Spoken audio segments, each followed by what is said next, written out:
Hello friends, welcome back to my channel. My name is Ankur Mahendra. Review करेंगे कल की 2898 AD का। बताने वाला हूं एकदम ऑनेस्ट कि भाई ये फिल्म मुझे कैसे लगी और इसका बॉक्स ऑफिस के ऊपर क्या हाल हो सकता है।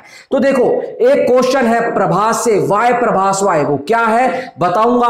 और एक कमी लगी मुझे, वो इस फिल्म की बड़ी कमी बन सकती है। ओवरऑल फिल्म कैसी है सबसे पहले बात करेंगे में मेन पॉइंट्स की, जो इस फिल्म की सबसे अच्छी खासियत है और उसके प्लस पॉइंट है। कंस्ट्रक्शन चल रही है आसपास, तो भाई थोड़ी सी डिस्टर्बेंस हो सकती है, उन चीजों को एडजस्ट कर लेना। सबसे पहले सैल्यूट करना होगा हमारे को नाग अश्विन को कि उन्होंने जो पेपर के ऊपर विजन उतारा था, उस विजन का जो कैनवास उन्होंने लिखा और उसका जो प्रेजेंटेशन, उसका एग्जीक्यूशन, उसका ट्रीटमेंट माइंड ब्लोइंग है।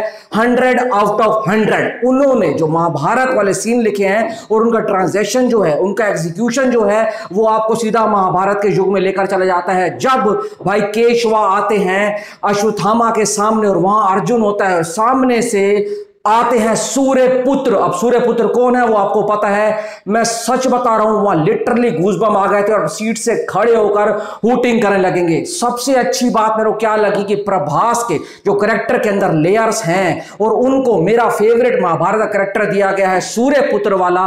वही नाग अश्विन मेरा दिल जीत लेते हैं भाई साहब। मैंने कहा भाई साहब, जान ले लो, दिल ले लो, किडनी ले लो, पर इस फिल्म का सेकंड पार्ट आना चाहिए, क्योंकि जो आपने इस फर्स्ट पार्ट में देखा है ना, उसका बहुत ज्यादा कुछ अभी हमें सेकंड पार्ट में देखने को मिलेगा। सबसे अच्छी बात मुझे अश्वत्थामा के कैरेक्टर में लिखी। देखो, अश्वत्थामा को पता है कि वो शापित हैं, उनको श्राप मिला हुआ है कि आप कलयुग जब तक रहेगा तब तक आप जीवित रहेंगे। तो जब अश्वत्थामा को दिखाया जाता है ना, उनके चेहरे के ऊपर वो दर्द दिखता है, आंखों में वो पीड़ा दिखती है और डायलॉग्स के अंदर वो भाई सब दिखता है कि भाई अब बहुत हो गया, भगवान आओ, सृष्टि का सर्वनाश करो, ये धर्म अधर्म की लड़ाई है, धर्म का सर्वनाश करो और इस युग को खत्म करो। कमल हसन साहब के बारे में बात कहना चाहूंगा।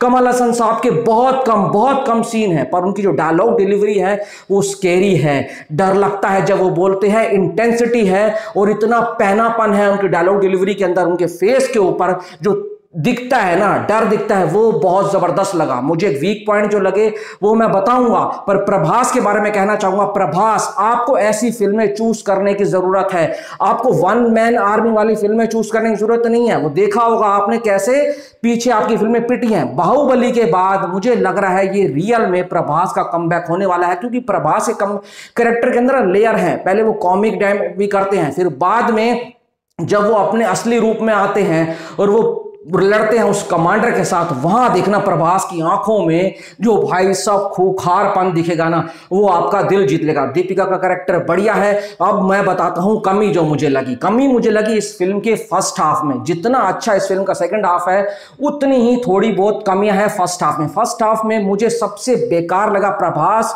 और भाई वो रॉक्सी यानी कि दिशा पटानी की केमिस्ट्री। वो केमिस्ट्री थी ही नहीं, वो जबरदस्ती डाला गया था। इससे अच्छा तो प्रभास और भुज्जी के जो बीच में कन्वर्सेशन चलती है वही अच्छा था। कोई जरूरत नहीं थी दिशा पाटनी को इस फिल्म में लेने के लिए, फालतू में आपने उसको लिया है। वहां से फिल्म की थोड़ी सी पेस कम होती है, लोगों का मतलब एक जो कनेक्शन बन रहा होता है ना, वो टूटने लगता है। पर जब जब फ्लैशबैक में फिल्म जाती है, महाभारत के सीन आते हैं, फिल्म आपकी छाती चौड़ी कर देती है कि कोई ऐसा डायरेक्टर है जिसने महाभारत को हमारे सामने फिर से पेश करने की कोशिश की है और उसमें वो पास भी हुए हैं। देखो, मैं इस फिल्म को कंप्लीट ऑनेस्ट अगर रिव्यू देना चाहूं ना, तो 3.5 स्टार देना चाहूंगा। पर जो कैरेक्टराइजेशन है, कैरेक्टर की डेवलपमेंट है, खासकर भैरवा की, अश्वत्थामा की और सुप्रीम यास्किन की, वो माइंड ब्लोइंग है, माइंड ब्लोइंग। अगर ये फिल्म नहीं चली ना, तो इंडियन सिनेमा की सबसे बड़ी गलती होगी।